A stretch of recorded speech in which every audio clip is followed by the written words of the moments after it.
Undo আছে যারা বেনপি করে আর গল্লিক খায়, এই যে গল্লিক, এদের মাথার উপরে চাপিছে ততোধিক গান্ডু। এই গান্ডুগুলা পাবলিকের শান্টিং খায়, চান্দাবাজি আর ধান্দাবাজি করতে যায়, আর সেই রাগ ঝাড়ে আমার উপরে। ভাবতে এমন আমি তাদের ক্ষমতার বাড়া ভাতে ছাই দিছি। শোনেন ভাইজানেরা, ক্ষমতা ছেলের হাতের মোয়া না যে চাইলেই পাওয়া যায়। দিল্লি হনুজ দুরস্ত, আগে যান ক্ষমতা, তারপর কোয়েন যে আসিছি। যেই দলের নেতা কর্মীরা চান্দাবাজি করে টাকা কামায় আর চান্দাবাজি করতে না পারলে পেটে ভাত জোটে না, তারা আমার পেজে এসে লেদান, লজ্জা লাগে না? তারপরে আওয়ামী লীগের সাথে দল বেঁধে এসে লেদান। আমি কই নাই যে আপনারা চান্দা তুলে খান, আপনাদের দলের নেতাই কইছে। এই যে শুনেন, শান্টু শান্টু আপনাদের শান্টু মেরে দিছে, শুনেন। দল ক্ষমতা মেরেলে কিচ্ছু পাবেন না। এই কয়দিনে যা হয়েছে, গত এক বছরে ছোট ছোট চান্দাবাজি যা হয়েছে, এটা আমি হইতে দিছি। আমি কেন হইতে দিছি? এই জন্য দিছি যে 17 বছর আমার নেতা করবে কিছু খায় নাই। আপনাদের না বিন্দু মাত্র চক্ষু লজ্জা নাই, বিন্দু মাত্র কৃতজ্ঞতা বোধ নাই। যে পাতে খান সে পাতে হাগেন। 1975 15ই আগস্টে মুজিবরে ফুটা না করলে আপনাদের দলের জন্মই হইতো না। সেই 15ই আগস্টের বিপ্লবীদের বাঁচান নাই আপনারা। হাসিনা মামলা শুরু করেছিল, শেষ করতে পারেনি। আপনাদের টাইমে এসে জেলে রেখে দিচ্ছেন তাদের, যেন পরের টার্মে এসে ফাঁসি দিতে পারে, তাই করেছে। যে জামাত ছাড়া 2002 সালের নির্বাচনে ভূমিধ্বস বিজয় পাইতেন না, সেই বিএনপি আজকে জামাতের বিরুদ্ধে কামান দেখিচ্ছে। খামান জামাত নাকি স্বাধীনতা বিরোধী, রাজাকার, আল বদর। তাও তো সেই টাইমে বিএনপি তার জোট সঙ্গীকে জিতাইছিল, ভোট টোট দিচ্ছিল। এই টাইমে জোট সঙ্গীকে ভোট টোট দিবে না। যে সমস্ত জোট সঙ্গীকে তারা নমিনেশন দিচ্ছে, তাদের তো এলাকায় ঢুকতে দিচ্ছে না। জোনায়েত শাকের বিরুদ্ধে দেখেন জাদু মিছিল করছে।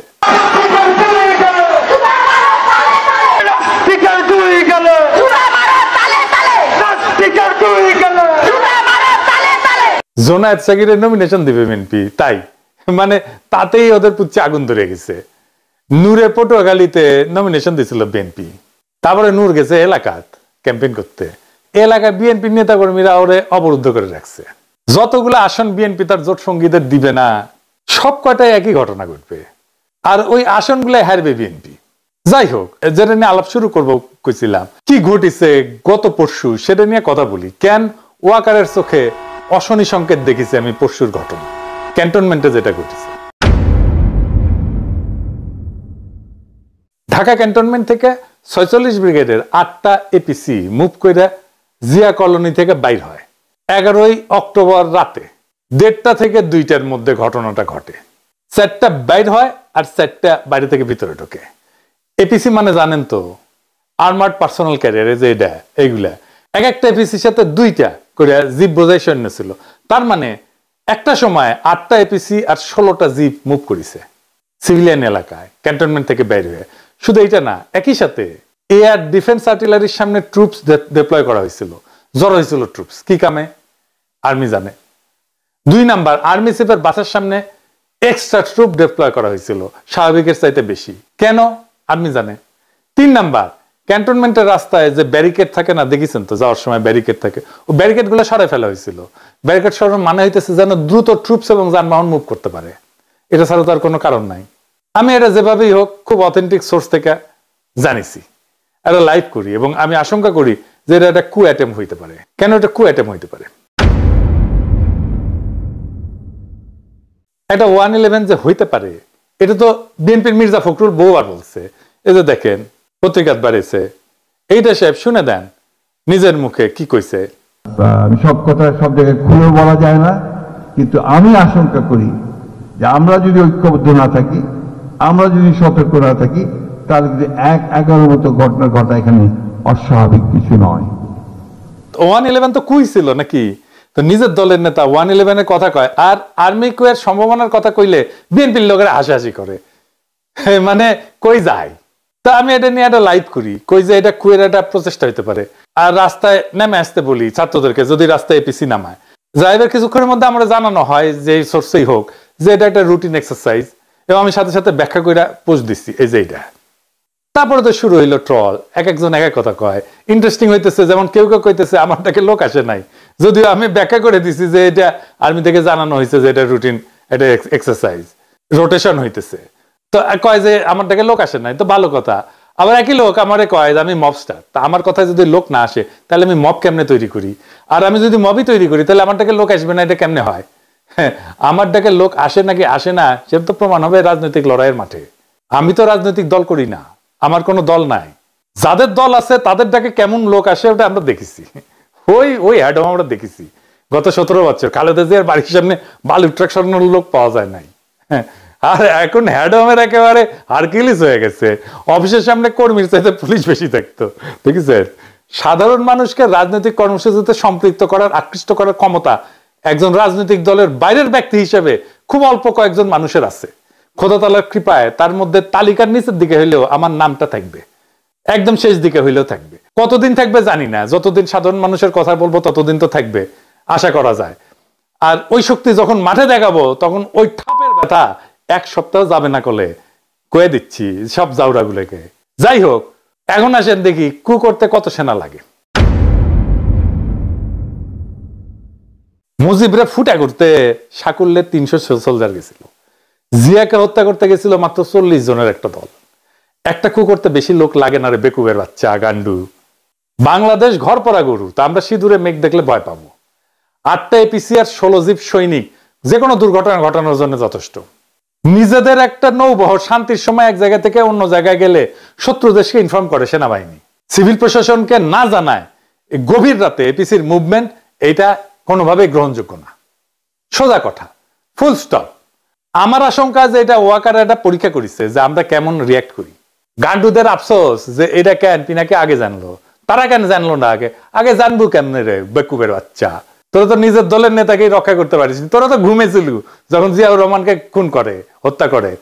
চট্টগ্রাম ক্যান্টনমেন্ট থেকে ওই চট্টগ্রাম সার্কিট হাউস, এটা 10-11 মাইল না 12 মাইলের মতো না? এই 12 মাইল আসলো একটা গ্রুপ সন্দেহজনক ইয়েতে, কেউ খেয়াল করলো না। এই তো হইতেছে ইন্টেলিজেন্স। তো ঘুমেছিল কে তোরা? তো তো জায়গায় থাকলে কভার পারলুনি যে আমরা যাচ্ছি বাঁচানোর জন্য, যাচ্ছি আমাদের প্রেসিডেন্টকে। পারিস নাই তো, সজাগ থাকলে তো করবো। তো ঘুমাস তো, নাক ডেকে ঘুমাস, তা ঘুমানোর সময় আবার নাকও ডাকে তোকে। এডিটর সাহেব নাক ডাকার একটা সাউন্ড দেন, ক্যাঙ্কা নাক ডাকে বিএনপির লোকগুলো, সেটা দেখিয়ে না। কেউ কেউ কইতেছে, আমি আরো কেন কনফার্ম হইলাম না, আর আমার কাছে তো রিয়েল টাইম তথ্য আছে সিভিল প্রশাসনের শীর্ষ পর্যায় থেকে। 46 ব্রিগেডের ব্রিগেড কমান্ডার মফিজুলের ফোনে 1000টা ফোন করা হয়েছে নানা মানুষকে দিয়া, আর মফিজ মিয়া ফোন ধরে না। তো আপনার কি মনে হয় যে সে ঘুমাইতেছিল?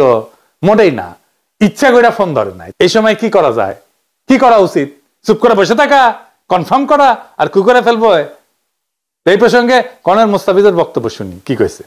পিনাকি তাকে দেখছেন না একটা লাইভ করতে যে 46 ব্রিগেডে একটা মুভমেন্ট হয়েছে। হ্যাঁ, this is a routine movement, but এটা প্ল্যান করে এখন নিয়ে আসা হয়েছে। নিয়ে আসা হয়েছে কাদেরকে থামানোর জন্য? যে ছেলেগুলা রাস্তা নামছিল বলার জন্য যে এই যারা গুম খুনের সাথে জড়িত তাদেরকে পুলিশের কাছে হ্যান্ড ওভার করে দিতে হবে, তাদেরকে যেন জেনারেল ওয়াকার বাঁচাইতে না পারে। এটা কভার করার জন্য একটা চিকন বুদ্ধি করছে। মানে আমি এটা কেমনে জানলাম? আমি তো সবসময় এটা নিয়ে অনেকে ফান করে, যারা ওয়াকারের পালিত কিছু কুকুর আছে, কিছু হইলেই আইসা যুক্তিতর্ক বাইর হয়ে যায় আর কি, যেখানে সেখানে আমি লাইভ করি। ওই কুকুরগুলা তখন এই যে এই সুযোগটা নিছে আর কি, কুকুরগুলা দিয়া স্প্রেড করা যে সাপও মারলো লাঠি মানে ভাঙলো না। কি যে এই এপিসি মুভমেন্টটা ইচ্ছা করে এই টাইমে করা হয়েছে যেন এটা একটা থ্রেট হয়। সবাই যে গরম হয়েছে, আমি জাস্ট ভারমন্টের দিকে আইসা আলবেনিতে লাঞ্চ করার জন্য রেস্টুরেন্টে উঠছি, সাথে সাথে 4-5 জন আমাকে ফোন করছে যে এই হইতেছে হোয়াট ইজ দ্য নিউজ। আমি কয়েকজনের কাছে নিউজ দিলাম, তাদেরও কোনো রেসপন্স পেলাম না। অবশ্যই মনে হলো এরকম একটা হলে তো আমার 1-to-1 জানার কথা। হ্যাঁ, গ্যারান্টি। এই যে 46 যে মুভমেন্ট হচ্ছে বিদ্রোহীদের কাছে চলে গেছে, এটি হচ্ছে মেইন জিনিস। এটা থেকে শিক্ষা গ্রহণ করতে হবে আমাদের জেনারেল ওয়াকারুজ্জামান, যে আপনি ইচ্ছা করলে কিছু একটা করলে পার পাবেন না, এটা ভালো মতোই জানেন। বিএনপির গান্ডুগুলারে কই শহীদ প্রেসিডেন্ট জিয়াউর রহমান ডিফ্যাক্টো এবং ডি জুরো মিলায় ক্ষমতায় ছিলেন 5 বছর 6 মাস 23 দিন। কয়া দিলাম লিগে রাখেন। এর মধ্যে কু হয়েছে কয়টা জানেন? 19টা। শেষবার কু করছিল 24 ইনফ্যান্ট্রি ডিভিশনের জিওসি মেজর জেনারেল মঞ্জুর, যিনি একসময় জিয়ার অত্যন্ত ঘনিষ্ঠ মিত্র ছিলেন। সেইবার আর উনি সার্ভাইভ করতে পারেন নাই। কয়েক মাস পর পর একটা করে কু হইতো। গোয়েন্দা সংস্থা থেকে কিন্তু জিয়াউর রহমানকে সতর্ক করা হয়েছিল, কর্ণপাত করেননি। অ্যান্থনি মাসকারেনাসের মতে জিয়া ব্যক্তিগতভাবে মঞ্জুরকে গভীর সম্মান করতেন। চট্টগ্রাম ক্যান্টনমেন্টের সৈনিকদের অস্বাভাবিক মুভমেন্টের কথা জিয়াকে জানানো হয়েছিল, কিন্তু কিন্তু উনি গুরুত্ব দেন নাই। সম্ভবত আগের কুগুলা কাউন্টার করতে পেরে কনফিডেন্স বেড়ে গেছিল ওনার। পরের ইতিহাস তো আমাদের জানা। এরশাদের সময়ও কমপক্ষে 7টা কু হয়। রওনক জাহানের এই বই বাংলাদেশ প্রমিস এন্ড পারফরমেন্স, এইটাতে 7টা কুয়ের কথা বলা আছে। 11-তে তো আবার কু হয়। বিএনপি সরকারের ইয়াজউদ্দিনের ক্ষমতা কেড়ে নেওয়া হয়, সে তত্ত্বাবধায়ক সরকারের প্রধান ছিল। যেই দলের প্রতিষ্ঠাতা প্রধান আর্মি চিফ হয়ে জীবন হারাইলেন, নিজেদের অসংখ্য কর্মী 15 বছর জীবন দিলেন, তারা কুনিয়া সতর্কনা থেকে গুজব বইলা উড়াই দিয়া খুব রাজনৈতিক প্রজ্ঞা দেখাইতেছে, যেন বা তাদের কোনোদিন কিছু হয় নাই। বিএনপি কুয়ের ফলে শুধু প্রতিষ্ঠাতার জীবনই হারায় নাই, 2বার ক্ষমতা হারাইছে। প্রেসিডেন্ট সাত্তার নির্বাচিত সরকার ছিল, তারে কু করে কে হটাইছে? এরশাদ হটাইছে। তোরে বিএনপি সরকার কুয়ের মাধ্যমে তো হটাইছে। আব্দুর রহমান বিশ্বাসের সময় কু করার চেষ্টা করছিল জেনারেল নাসিম। 2007 সালে জেনারেল নাসিমকে তো ভালোবেসে বিএনপি তারে আর্মি চিফ বানাইছিল।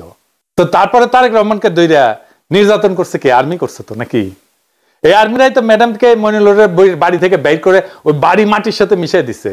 111-এর কু করে বিএনপির প্রেসিডেন্ট ইয়াজউদ্দিনকে হটাইলো না তত্ত্বাবধায়ক সরকারের প্রধানের পদ থেকে। এশিয়ানের সেনাবাহিনী চাইছে, দেখলো না পিলখানায় তাদের সহকর্মীদের প্রাণ দেয়াকে? কারণ ইন্ডিয়া কইছিল পিলখানায় অভিযান করলে ইন্ডিয়ান আর্মি বাংলাদেশে মার্চ করবে, ঢুকে দেবে। কোনোদিন জিজ্ঞেস করে নাই ইন্ডিয়াকে যে পিলখানায় আমি অভিযান চালাইলে তুমি আমার দেশে মার্চ করার কে? এই সেনাবাহিনীর ক্যান্টনমেন্টের ভিতরে আয়নাঘর হইল। এই সেনাবাহিনী 2024-এর জুলাই আগস্টে গুলি চালাইলো, ছাত্র জনতা মারলো, আশ্রয় দিল আওয়ামী লীগ আর পুলিশের দুর্বৃত্তদের, পালাই যাইতে দিল নিজের বাহিনীর দুর্বৃত্ত জেনারেলদের, এমনকি আওয়ামী লীগের নেতাদেরকেও। এরপরে এদের শিক্ষা হয় না। কি প্রগাঢ় বিশ্বাস এদের এই জেনারেলদের প্রতি। আর একটা জিনিস বিএনপির গান্ডু ছাপড়ি বুদ্ধিজীবীদের জানাই দিই, ওরা জানে না কি সেটা। আসেন এটা দেখি। বিএনপি সরকারও তো ভারত 2007 সালে জানুয়ারি না, তার 2.5 বছর আগে 2004 সালে সেপ্টেম্বরে কু করে ফেলাই দিয়ে হাসিনাকে ক্ষমতা বসাই তো আজীবনের জন্য। এর জন্যই তখন বাংলাদেশে একের পর এক রহস্যজনক জঙ্গি হামলা হওয়া শুরু করে 2004 সাল থেকে। এরপরে রহস্যজনক ভাবে 21শে আগস্ট গ্রেনেড হামলা হওয়ার পর বাংলাদেশ সেনাবাহিনীর প্রাক্তন সেনাপ্রধান এবং আওয়ামী লীগের 1996-2001 সালে সাবেক জ্বালানি মন্ত্রী নুরুদ্দিন খান সেপ্টেম্বর মাসে আমেরিকান রাষ্ট্রদূত হ্যারি কে টমাসের সাথে দেখা করে আমেরিকান সরকারের গ্রিন লাইট চায় কু করার জন্য। কু করার জন্য। এবং এই জন্য সে সেনাবাহিনীর বিভিন্ন কর্মকর্তার সাথে কথা বলে রাখছিল।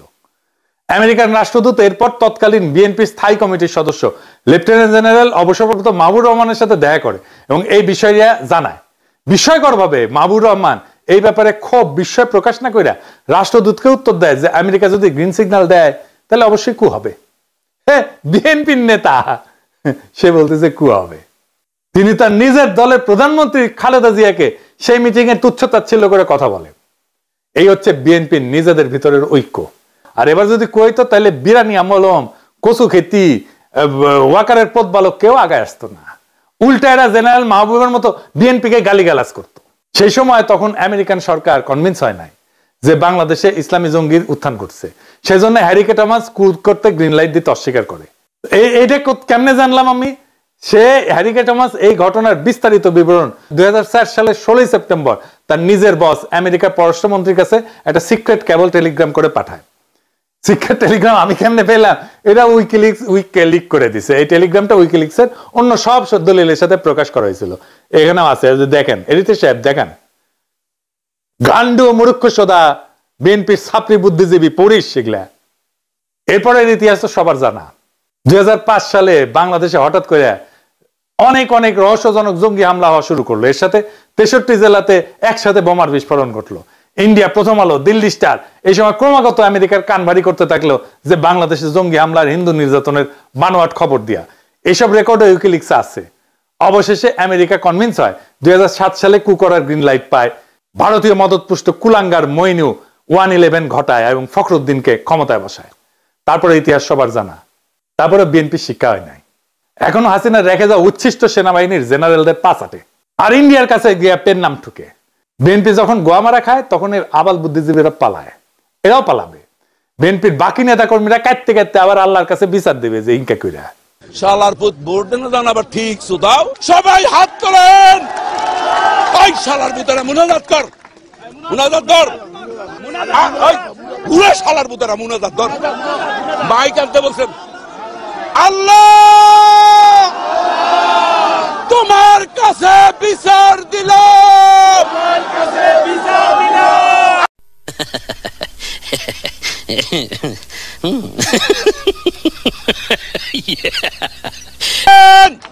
আল্লাহর কাছে ওই শালার বুতেরা ধর, শালার বুতেরা আরে বাড়াই দাও হয় না। আল্লাহর কাছে বিচার রইল। ও ভাই স্লোগান দেন না, এবং স্লোগান দিবি মেলাম, এবং এইরকম বিচার আল্লাহ সহ্য করবে না। যার ওই তুমি ঠিক দাও কেন?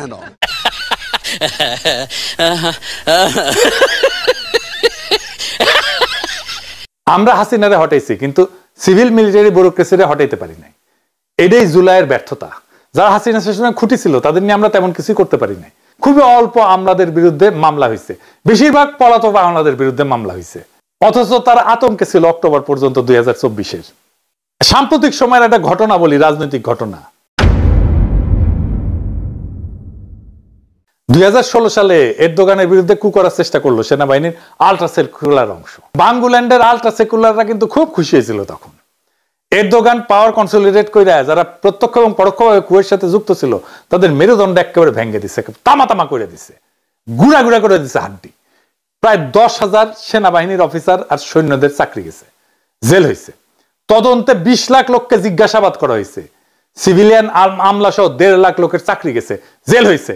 এত লার্জ স্কেলে সিভিল মিলিটারি ব্যুরোক্রেসির পার্জিং আধুনিক কালে আর কোথাও হয় নাই। বাংলাদেশে এই একই কাজ করার দরকার ছিল। বাংলাদেশের মানুষের বিরুদ্ধে অপরাধ করার জন্য বাংলাদেশের সিভিল আর মিলিটারি ব্যুরোক্রেসির এভাবেই সাইজ করতে হইতো। খোদা তাআলা যদি তৌফিক দেন এই কাজ করব। দরকার হলে এরদোগান যে প্রসিকিউটররা দিয়ে এইভাবে সাইজ করেছিল তারে হায়ার করে নিয়ে আসবো বাংলাদেশে ইনশাল্লাহ। আমরা 3 দিন আগে আইসিটি ওয়ারেন্ট ইস্যু করার পরে